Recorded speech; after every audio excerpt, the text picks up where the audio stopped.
नहमदुल्लाह अल-अज़ीम व नुसल्ली व नुसल्लिम अला रसूलिल करीम अम्मा बाद फ़क़द क़ाल अल्लाहु तआला फ़िल क़ुरआनिल अज़ीम व फ़िल फ़ुरक़ानिल मजीद अऊज़ु बिल्लाहि मिनश शैतानिर रजीम बिस्मिल्लाहिर रहमानिर रहीम फ़स्अलू अहलज़ ज़िक्र इन कुंतुम ला तअलमून ஸதகல்லாஹு மௌலானல் அஸீம். அளவற்ற அருளாளனும் நிகரற்ற அன்புடையவனுமாகிய எல்லாம் வல்ல அல்லாஹு தஆலாவின் திருநாமம் போற்றி துவங்குகின்றேன்.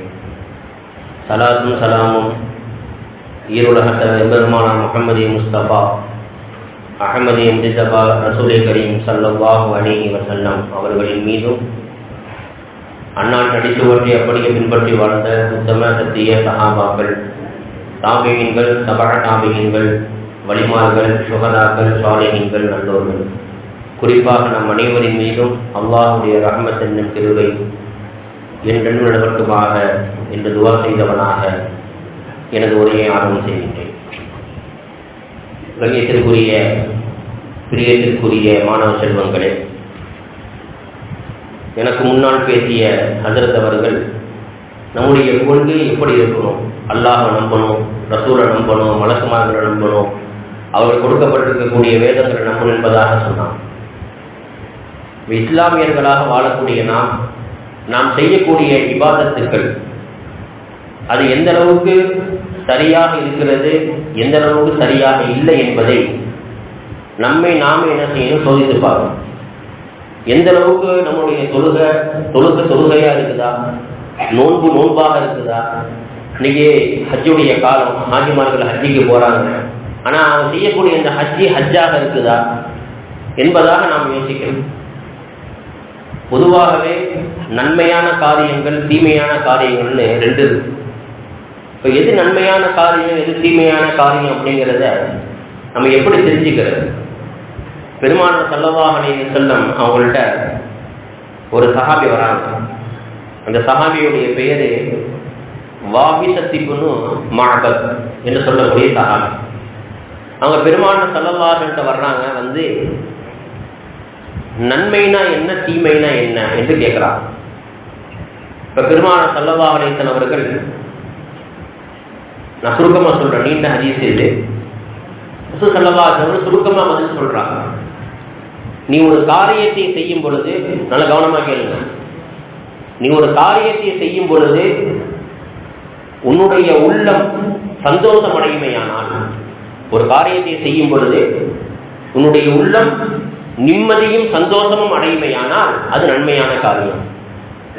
நீ ஒரு காரியத்தை செய்யும் பொழுது உன்னுடைய உள்ளத்தில இது தவறு, இது பாவமான காரியம், உள்ளத்தில் ஒரு விதமான பதட்டம் உனக்கு ஏற்படுமையானால் அது தீமையான காரியம் என்று பெருமானார் ஸல்லல்லாஹு அலைஹி வஸல்லம் அவர்கள் அந்த சஹாபிக்கு கற்றுக் கொடுத்தார். அப்ப நன்மையான விஷயங்கள் எது, தீமையான விஷயங்கள் என்பதை முதல் நம்ம தெரிஞ்சுக்கணும். அப்ப தொழுகிறதுங்கிறது ஒரு நன்மையான காரியம். அந்த தொழுகைக்கு முன்னுள்ள ஒரு ஏற்பாடு, ஒழு செய்யணும். அந்த ஒழு எப்படி இருக்க வேண்டும் என்பதை நம்ம தெரிஞ்சுக்கிறோம். இன்னைக்கு நிறைய பேர் ஒழு செய்யறாங்க, ஆனா ஒழு செய்யக்கூடிய அந்த முறை நிறைய பேருக்கு தெரியாது. என்னமா அவசரமா ஒழு செய்யறவங்க என்ன செய்ய, தண்ணி அள்ளி மூஞ்சில 2-3 அடி அடிச்சு அடிக்கிறது, கையில் அள்ளி பாட்டு ஊற்றிக்கிட்டு அவர் ஒழு செஞ்சு வர்றதுக்குள்ள அவர் குளிச்சுட்டே வந்துட்டு வர்றது. நீங்க நிறைய பேர் அப்படிதான் ஒழு செய்யறாங்க. அவர் முடிச்சிருக்கக்கூடிய ஆடையில பாதி கையில் என்ன செஞ்சு சொன்னா ஈரமாயிடும், அவர் ஒழுக்கிறதுக்குள்ள அவ்வளவு வேகமா என்ன செய்வாங்க, ஒழு செய்வாங்க. இப்ப தொழுகைக்கு முன்னால நம்ம செய்யக்கூடிய ஒழு பார்த்தீங்களா, அந்த ஒழுவுல நிறைய சட்டங்கள் இருக்கு. ஃபர்ல் இருக்குது, சுன்னத் இருக்குது, மக்ரூஹ் இருக்கு, முஸ்தஹப் இருக்கு. இது போன்ற பல வகைகள் நமக்கு இமாமும் சொல்லி தர்றாங்க. அதுல முக்கியமான ஃபர்ல், ஒழுவுடைய ஃபர்லை பற்றி குர்ஆன்ல அல்லாஹ் சுப்ஹானஹு வ தஆலா நமக்கு சொல்றான். யா அய்யுஹல்லதீன ஆமனூ இதா குத்தும் இலா ஸலாத்தி ஃபக்ஸிலூ வுஜூஹக்கும். இந்த நீண்ட ஆயத்துல அல்லாஹ் என்ன சொல்றான்னு சொன்னா, நீங்க தொழுகைக்காகவே நீங்கள் தயாராகுவீர்களேயானால் நீங்க என்ன செய்யுங்க, உங்களுடைய முகங்களை நீங்கள் கழுவி கொள்ளுங்கள், உங்களுடைய கைகளை முழங்கை வரை நீங்கள் கழுவி கொள்ளுங்கள், தலைக்கு மசகு செய்து கொள்ளுங்கள், கால்களை கரண்டை கால் வரை கழுவி கொள்ளுங்கள். இந்த 4 உறுப்புகளையும் கழுவுறது பார்த்தீங்களா, இது கட்டாய கடமை. இந்த உறுப்புகள்ல ஏதேனும் ஒரு இடத்துல தண்ணி படலை அப்படின்னு சொன்னா உடை என்ன செய்யாது, உழுகக்கூடாது. அப்ப அதன் மூலமாக தொடரக்கூடிய தொழுகை இருக்கு பார்த்தீங்களா, அந்த தொழுகை என்ன செய்ய, நீங்க 1000 ரக்கா தொழுதாலும் அந்த தொழுகை அது தொழுகையே இல்லை. பழைய துணியை சுருட்டி மூஞ்சில் எறிகிற மாதிரி எல்லாம் என்ன செய்யணும், நாளைக்கு மறுமையில் நம்ம முகத்துல பழைய துணியை சுருட்டி எறிகிற மாதிரி என்ன செஞ்சிருவாங்க, உடைய அந்த ஆமல் நம்ம பட்டோட இருக்குல்ல அதை எடுத்து மூஞ்சில் எறிஞ்சிடுவான், எல்லாம் பாதுகாக்கணும். அப்ப தொழுகைக்கு முன்னால் நாம் செய்யக்கூடிய அந்த ஒழுவுல இந்த முகத்தை கழுவுவது என்பது மிக முக்கியமானது. எந்த அளவுக்குன்னு சொன்னா, முகத்தை கழுவுறதுக்குன்னு ஒரு அளவு. முகத்தை எப்படி கழுவணும் அப்படின்னு சொன்னா, நம்முடைய நெத்தி ரோமம் இருக்குல்ல, முடிமுளைக்கக்கூடிய நெத்தி ரோமம் இந்த இருக்குல்ல, இங்கே என்ன செய்யணும், கீழ் சொந்த புளி வருது, இது வரைக்கும் வரணும் தண்ணி. அகலத்துல இந்த காது சோனை இருக்கணும், இந்த காதுடைய சோனை இருக்குல்ல, இந்த 2 காதினுடைய சோனை வரைக்கும் என்ன செய்யணும், முழுமையா கழுவணும் முகத்தை. மூக்கினுடைய இந்த பகுதிகளில் தண்ணி படாது. என்ன செய்யணும், இந்த 2 விரலை வச்சு என்ன செய்யணும், இந்த இடத்துல அப்படியே ஒரு லேசா ஒரு அழுத்தணும். அப்பதான் என்ன செய்யும், தண்ணி அந்த இடத்துல படும். அதே போல 2 கைகள் நம்ம கழுவணும், முழங்கை உட்பட என்ன செய்யணும், கழுவணும். இது வரைக்கும் இமாம்கள் பேணுதல் அடிப்படையில் சொல்லுவாங்க, இதுவரைக்கும் கழுவுறது பருள். ஆனா நீங்க என்ன செய்ய, கைகளை இதுவரைக்கும் என்ன செய்ய, ஆம்ஸ் இருக்குல்ல, இது வரைக்கும் என்ன செய்யணும், கைகளை கழுவி கொள்வது பேணுதல் அடிப்படை என்பதாக இமாம்கள் நமக்கு சொல்லுவாங்க. அப்ப நம்ம என்ன காலை கழுவுறோம், காலை கழுவு கரண்டை கால். சில பேர் காலை கழுவுவாங்க, காலுடைய முன்பகுதி மட்டும் ஈரமா இருக்கும், பின்பகுதியெல்லாம் என்ன காஞ்சி போயிருக்கும், தண்ணியை பட்டிருக்காரு. அப்ப என்ன செய்யுது, என்ன செய்யாது, ஒழு கூடாது. இப்போ இந்த 4 உறுப்புகள் அதுவே தலைக்கு மசாஜ் செய்யறது, தலை முழுக்க மசாஜ் செஞ்சிட்டோம்னு சொன்னா அது சுண்ணத்து. 4 ஒரு பகுதி மசாஜ் செஞ்சோம்னா அது பருள். இப்போ தலைக்கு மசாஜ் செய்யுதல், முகம் கழுகுதல், அதுபோல கைகளை கழுகுறது, காலை கழுகுறது, இந்த 4 விஷயங்கள் பார்த்தீங்கன்னா மிக முக்கியமானது. இதுல நம்ம ரொம்ப கவனம் செலுத்தணும், அதிக கவனம் செலுத்தி என்ன செய்யணும், இந்த ஒரு விஷயத்துல ரொம்ப என்ன செய்யணும்னா நம்ம கவனமாக இருக்கணும். இப்போ கண்ணியமிக்க மாணவர்களே, அல்லாஹ் சுப்ஹானஹு வ தஆலா நமக்கு இப்படிப்பட்ட ஒரு சட்டத்தை நம்ம கண்ணாடி சொல்லி கொடுத்துருக்கோம். இதெல்லாம் சுண்ணத்து இருக்குது, ஒழுங்குல சுண்ணத்து, இது போன்ற விஷயங்களை எனக்கு உங்களுக்கு மக்தபுகளில் அதிர்ஷ்டமாக சொல்லி கொடுத்துருப்பாங்க. ஏன்னா அதிகமான நேரம் இல்லை, நிறைய விஷயங்கள் சொல்ல வேண்டியது இருக்குது. அப்போ கண்ணியமிக்க மாணவர்களே, அப்போ அல்லாஹ் சுப்ஹானஹு வ தஆலா நமக்கு இது போன்ற விஷயங்களை கேட்பதற்குண்டான ஒரு வாய்ப்பால் நமக்கு என்ன செய்யலாம், நமக்கு ஏற்படுத்தி கொடுத்துருக்கோம். அப்போ இது போன்ற மஜ்லிஸ்களை நம்ம அமர்றது, விஷயங்களை கேட்கறதுக்கு பார்த்தீங்கன்னா நமக்கு நன்மைகள் ரொம்ப ரொம்ப நமக்கு நன்மைகள் அதிகம். மலக்குமார்களை சாட்சியா வச்சு அல்லாஹ் என்ன செய்யலாம், மலக்குமார்கள்ட்ட அல்லாஹ் பெருமை பாராட்டி பேசுறான். என்னுடைய அடியார்கள் என்னை பற்றி, என்னுடைய தூதரை பற்றி என்ன செய்யறாங்க, பேசிட்டு இருக்கிறாங்க என்பதாக யார்கிட்ட, படைப்பினங்களே மிக சிறந்த படைப்பான மலக்குகள்கிட்ட அல்லாஹ் என்ன செய்யலாம், பெருமை பாராட்டி பேசுறான்.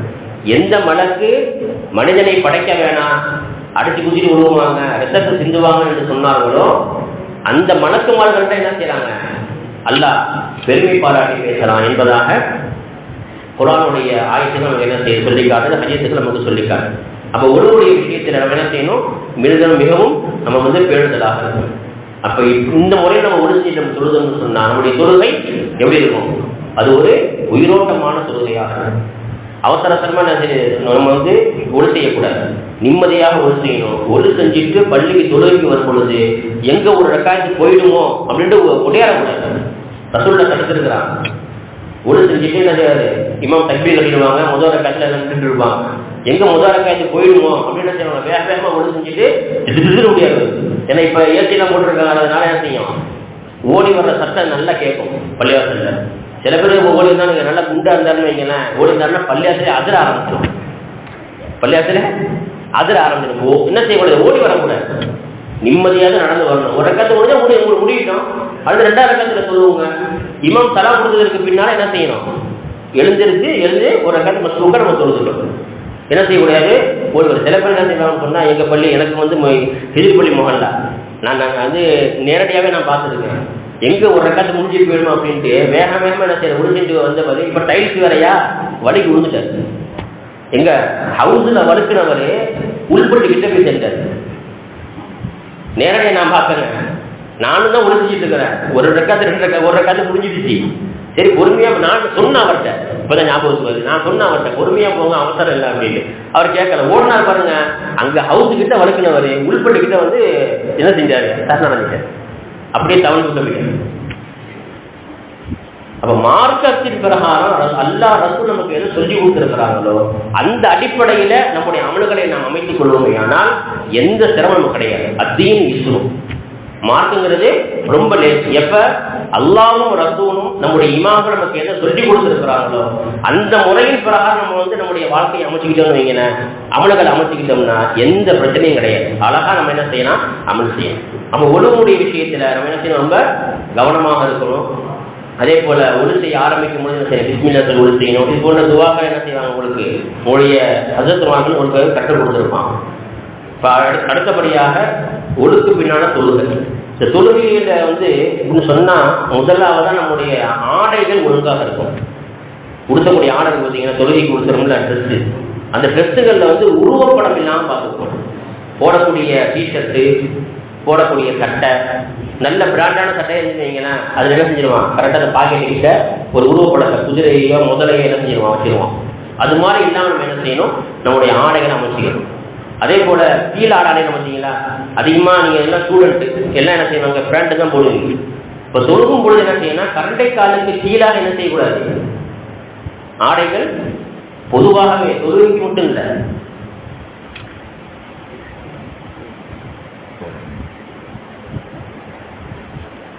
ஒரு முக்கியமான சட்டத்தை சொல்ல மறந்துட்டேன், இதெல்லாம் ஞாபகப்படுத்திட்டா. இப்போ சுத்தத்திற்காக வேண்டி ஒழுவை பற்றி நம்ம பார்க்கலாம். அதே போல தூக்கத்திலேயோ அல்லது ஒரு மனிதனுக்கு அல்லாஹ் சுப்ஹானஹு வ தஆலா அவனுடைய மர்ம உறுப்பிலிருந்து வெளியாகக்கூடிய நீர், அப்படி நீர் வெளியாகிடுச்சு அப்படின்னு சொன்னா குளிப்பு கடமையாக ஆகிடும். கண்டிப்பாக என்ன செஞ்சு குளிக்கணும். இந்த குளிப்பு எப்போ குளிக்கணும்னு சொன்னா சூரியன் உதயமாகுவதற்கு முன்பதாக குளிச்சிடும். சூரியன் உதயமாகுவதற்கு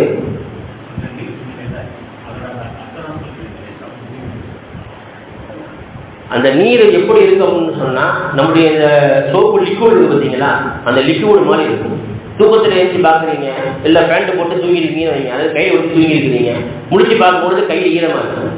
அப்போ அந்த கையில் ஈரம்னு சொன்னால் ஒன்று யூரினா இருக்கலாம், அல்லது இது போன்ற நீர் அதை தொட்டு பார்த்தீங்கன்னு சொன்னால் என்ன செய்யும், லிக்விடு மாதிரி இருக்கும்.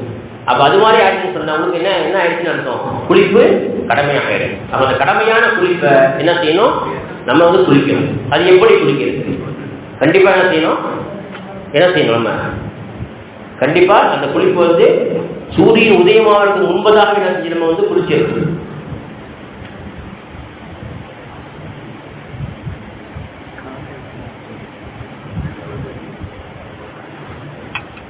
அதே போல தூக்கத்தில் வெளியாகக்கூடிய அந்த நீர் இருக்கு பார்த்தீங்களா, சில நேரங்களில் ரொம்ப நீண்டதாக தூங்கிடுவோம். தூங்கிட்டா என்ன செய்யணும், காஞ்சிடும். காஞ்சா எப்படி இருக்குன்னு சொன்னால் வெள்ளை நிறத்தில் இருக்கும். வெள்ளை நிறத்தில் என்ன செய்யணும், அப்படியே காஞ்சி போயிருக்கும். அப்படி காஞ்சி போயிருந்தால் நம்ம என்ன செய்யணும்னா அதை சுரண்டி எடுக்கணும். இதான் முறை. ஈரமாக இருந்தால் தண்ணி ஊற்றி அலசிடலாம். ஆனால் காஞ்சிருச்சு அப்படின்னு சொல்லி என்ன செய்யணும், தண்ணி ஊற்றினாலும் போயிடும். இருந்தாலும் என்ன செய்யணும், முதல்ல ஆடையிலேருந்து அதை என்ன செய்யணும், சுரண்டிடும். சரி, இப்போ எப்படி குளிக்கிறது, அதுக்குன்னு நீயத்து இருக்கு. நவைத்து அந்நகத்தில முஸ்லம் மினல் ஜனாபதி வதஹாரத்தல் பதனி வ இஸ்திபாஹத்தல் லிஸலாத்தி லிஅம்ரில்லாஹி தஆலா என்ற இந்த நீயத்தை என்ன செய்வோம், அந்த நீயத்தை வச்சு உங்களுக்கு முதல்ல நீயத்து.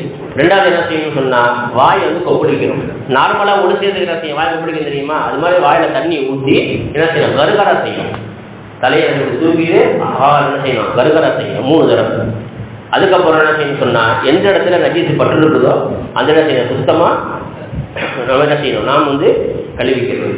பிறகு என்ன செய்யணும் சொன்னால் தலையிலிருந்து உள்ளங்கால் வரைக்கும் முழுமையாக என்ன செய்யணும், தண்ணீர் என்ன செய்யணும், ஊற்றணும். முழு உடலும், ஒரு இடம் பாக்கி இல்லாமல் என்ன செய்யணும், முழு உடலும் அந்த தண்ணீர் என்ன செய்யணும், நனையும். இப்படியான என்ன செய்யணும் சொன்னால் நம்முடைய குளிப்பு கூட என்ன செய்ய குளிக்கணும். சில பேருக்கு தலையில் முடி நிறையா இருக்கும், நல்ல தண்ணியை ஊற்றி என்ன செய்யணும், நல்ல விரலை விட்டு நல்லா தண்ணி என்ன செய்யணும். சில பேர் சுருட்ட முடியா இருப்பான், தண்ணி ஊற்றினா தண்ணி உள்ளே போகாது. அவங்களாம் என்ன செய்யணும், தண்ணி ஊற்றி 2 கையால் நல்லா என்ன செய்யணும், தலையை மசாஜ் பண்ணுற மாதிரி நல்லா சுரண்டி விடும். அப்போதான் எனக்கு தண்ணி உள்ளே இறக்கும். அப்போ இது போன்ற குளிப்புகளினுடைய விஷயத்திலையும் நம்ம என்ன செய்யணும், நமக்கு எடுதலாக இருக்கும். சரி, அடுத்து நம்ம தொழுகையை பார்ப்போம். இப்போ தொழுகையில் நான் உடுத்தக்கூடிய ஆடைகள் பார்த்தீங்களா, அவங்க இஷ்டத்துக்கு ஊற்றிட்டு வராங்க இன்னைக்கு ஆடைகள். அதுவும் கீழ் ஆடையை பொறுத்த வரைக்கும் என்ன செய்யணும், கரண்டை காலுக்கு மேலே தான் இருக்கணும்.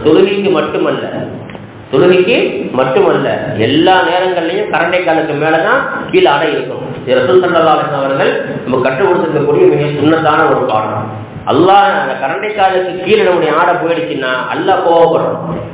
அல்லாஹ் என்ன செய்யலாம்? கோவப்படுறோம். கரண்டை காலுக்கு கீழே என்ன செய்யக்கூடாது? நம்முடைய கீழாடை போகக்கூடாது. சில பேர் கை பிடிச்சிட்டு வந்தாங்கன்னு வைங்களேன், வீட்டிலேருந்து பள்ளிக்கு வர்றதுக்குள்ள ரோட சுத்தம் பண்ணிட்டு வந்துடுவான். வீட்டிலேருந்து பள்ளிக்கு வர்றதுக்குள்ள ரோட என்ன செய்வாங்க? சுத்தப்படுத்திட்டு வந்துடுவான். அந்த அளவுக்கு என்ன செய்வாங்க? அப்படியே சீட்டிக்கிட்டே வருவாங்க. சின்னவனும் இல்லை, பெரியவனும் அப்படிதான் இருக்கிறாங்க. ஆனால் இன்னைக்கு சின்ன பிள்ளைகள் பரவாயில்ல, பாராட்ட வேண்டிய விஷயம். நான் சில பேர் கைலி கொடுத்தினாலும் பேண்ட்டு போட்டாலும் என்ன செய்யறாங்கன்னு சொன்னா, இந்த மடிச்சு விடுற வேலையில அவங்கள்ட்ட கிடையாது. கரெக்டா என்ன செய்யறாங்க? அந்த கரண்டை காலுக்கு மேலதான் அவங்க வந்து அவருடைய ஆடையை அமைச்சுக்கிறாங்க. அது மாதிரி நம்ம என்ன செய்யணும்? பேண்ட் பெருசா இருக்கா, கரெக்டா அந்த கரண்டை காலுக்கு மேல கட் பண்ணி தச்சிடணும். நீங்க மடக்கி விட வேண்டிய அவசியமே இல்லை. அழகா ஒரு செஞ்சுட்டு அழகா நீங்க என்ன செஞ்சுக்கலாம்? சொல்லுது சொல்லலாம். அதே போல் நம்முடைய ஆடைகள்ல உருவப்படங்கள் இல்லாம என்ன செய்யணும்? உருவப்படங்கள் இல்லாம நம்ம பார்த்துக்கணும். ஏன்னா உருவம் விரும்புறது அல்லாஹ் என்ன செய்யறதில்லை, விரும்புறது இல்லை. அல்லாஹ் உருவம் இருக்கா? கிடையாது. அல்லாஹ் நம்ம பார்த்துருக்கோமா? இல்லை. அப்ப அல்லாவுக்கு உருவம் கிடையாது. அப்ப உருவப்படத்தை அல்லாஹ் விரும்புவானா? அப்ப நம்மளுடைய ஆடைகள் அந்த டிஷர்ட் எல்லாம் போட்டுருப்பாங்க, அதுல பாத்தீங்கன்னா அப்படியே என்னது பயன்படுத்துற மாதிரி பேய் படம்லாம் போட்டுருப்பாங்க பெருசு பெருசா. அது மாதிரிலாம் போட்டு என்ன செய்யக்கூடாது? தொழுகைக்கு வரக்கூடாது. அப்ப இது மாதிரியான அந்த ஆடை விஷயங்கள் நம்ம என்ன செய்யணும்? மிகவும் பேணுதலாக இருக்கணும். நேரங்கள் நெருங்கிக்கிட்டே இருக்குது. அப்ப தொழுகையில விஷயம் என்ன செய்யணும்? அந்த தொழுகையில மிக முக்கியமானது என்னன்னு சொன்னா இந்த சூறாக்கள் ஓதுறது. இந்த சில பேருக்கு பார்த்தீங்கன்னா அல்ஹம்து சூறாவே வந்து தகராறா போயிடும். சில பேருக்கு அல்ஹம்து சூறாவே சரியா வராது. அல்ஹம்து சூறா நீங்க ஓதுறன்னு சொன்னா தொழுகையே கூடாதுன்னு அதிக செலவாக்குன்னு சொல்றாங்க. அப்ப அல்ஹம்து சூறா வந்து ஓதுறது மிக முக்கியமானது. அதே மாதிரி துணை சூறாக்கள் குறைந்தபட்சம் அந்த 10 சூறாக்கள் நம்ம என்ன செய்யணும்? தஜ்வீதோட மனப்பாடம் பண்ணிக்கணும். சில பிள்ளைங்க வந்து ஹிஃப்ஸ் பண்ணிட்டு இருப்பாங்க, மாஷா அல்லாஹ், அல்லாஹ் வந்து பரக்கத் செய்யணும். ஆனா யாரு வந்து ஹிஃப்ஸ் பண்ணலையா, குறைந்தபட்சம் 10 சூறா அலம் தர வைப்பாலேருந்து நாசு வரைக்கும். அது எப்படி சொல்லணும்னா எப்படி மனப்பாடம் பண்ணணும்? தஜ்வீதோட அது ஹர்ஃபுகளுடைய அந்த வெளிப்பாடு சரியாக என்ன செய்யணும்? உங்களுடைய அசத் மார்கள்ட்ட என்ன செய்யணும்? நீங்க கேட்டு அவங்கள்ட்ட சூறாக்களை ஓதி காட்டி என்ன செய்யணும்? மனப்பாடம் பண்ணிக்கணும். சில பேர் என்ன செய்யணும்னா வாழ்நாள் முழுக்க பார்த்தீங்கன்னா அல்ஹம்து சூறா கொடுக்கலாம். இப்படியே வருஷம் என்ன செஞ்சிடும்? 80 வருஷம் ஓடிடும். அது ஹஜ்ஜிக்கு போறாங்க பார்த்தீங்களா?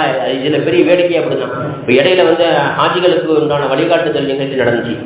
அதுலேயும் பேசும் பொழுது நாங்கள் உலமாக்கள் பேசி முடிச்சிட்டோம். அதுக்கு பின்னால் அந்த ஹஜ்ஜி கமிட்டியினுடைய முக்கியமான நபர்கள் பேசும் பொழுது சொன்னாங்க, ஹாஜிமார்கள் கூடுமான வரைக்கும் இந்த 10 சூறா கணக்கை மனப்பாடம் பண்ணீங்க.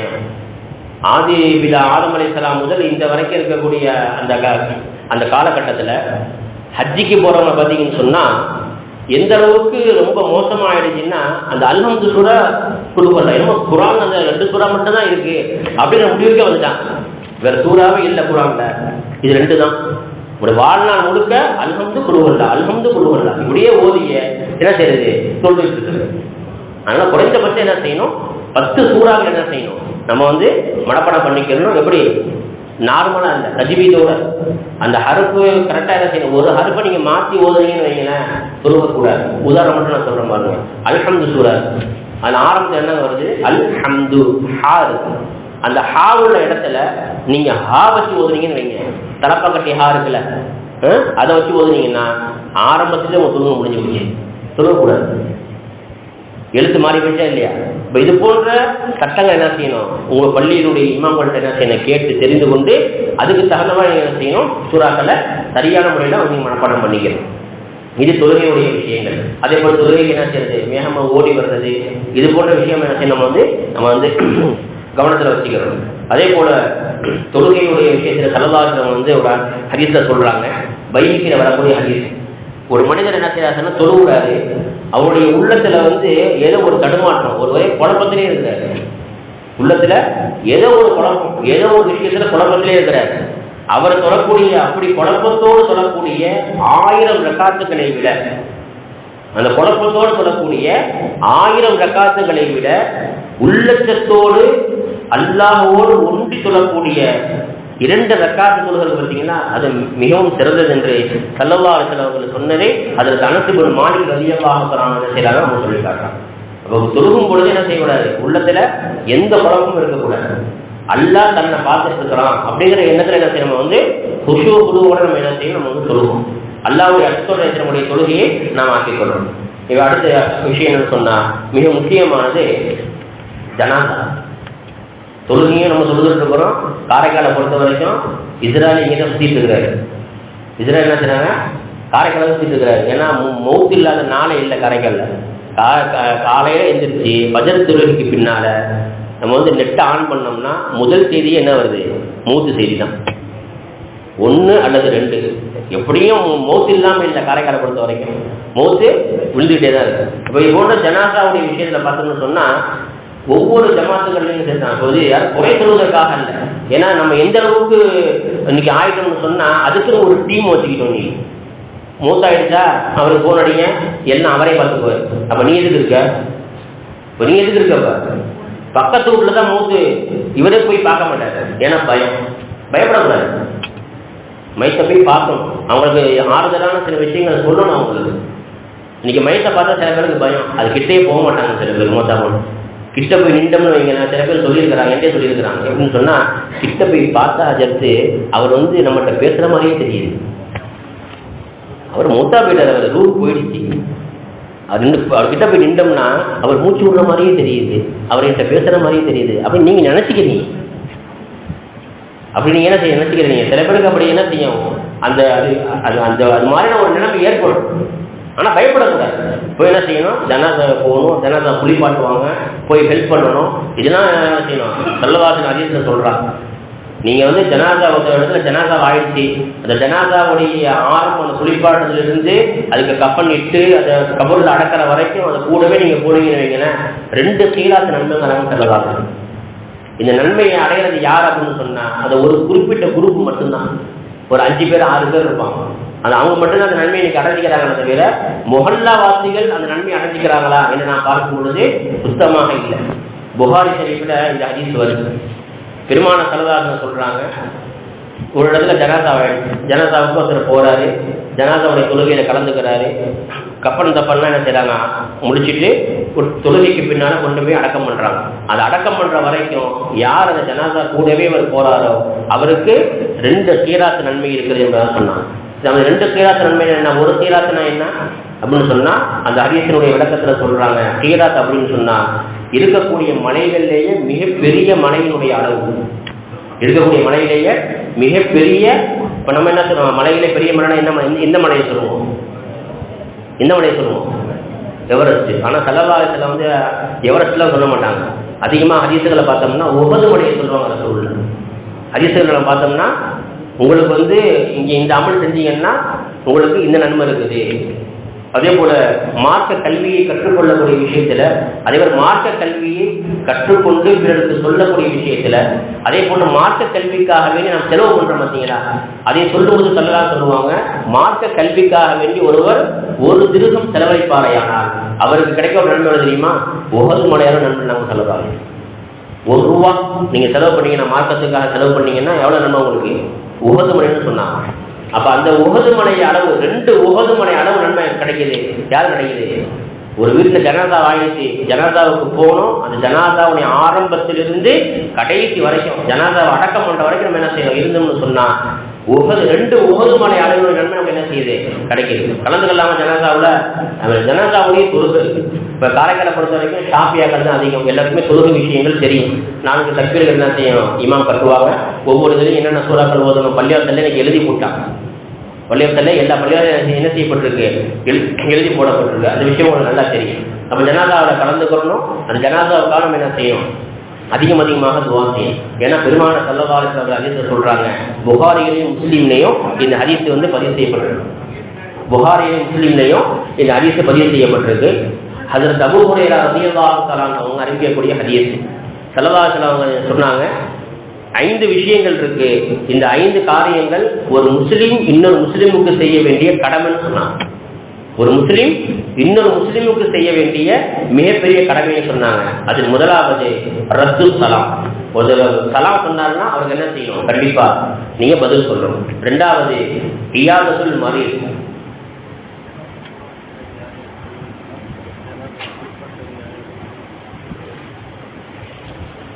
இயாதத்துல் மரீத் 2வது என்னன்னா நோயாளியை நல விசாரிக்கிறது. 3வது இத்திபாவுல் ஜனாதா, ஜனாதாவை பின்தொடர்ந்து போறது. 4வது இஜாபத்து தாவா. நமக்கு என்ன விருதுக்கு தாவத்துக்கு கூப்பிட்டாங்கன்னு சொன்னால் அதுக்கு என்ன நம்ம வந்து பதில் கொடுக்கணும். 5வது ஸல்லல்லாஹு அலைஹி சொன்னார்கள், தாகித்தவர்களுக்கு என்ன செய்யுது, அந்த பசித்தவர்களுக்கு உணவளிக்கணும். இந்த 5 விஷயங்களும் ஒரு முஸ்லீம் இன்னொரு முஸ்லீமுக்கு செய்ய வேண்டிய கடமைன்னு சொன்னாங்க.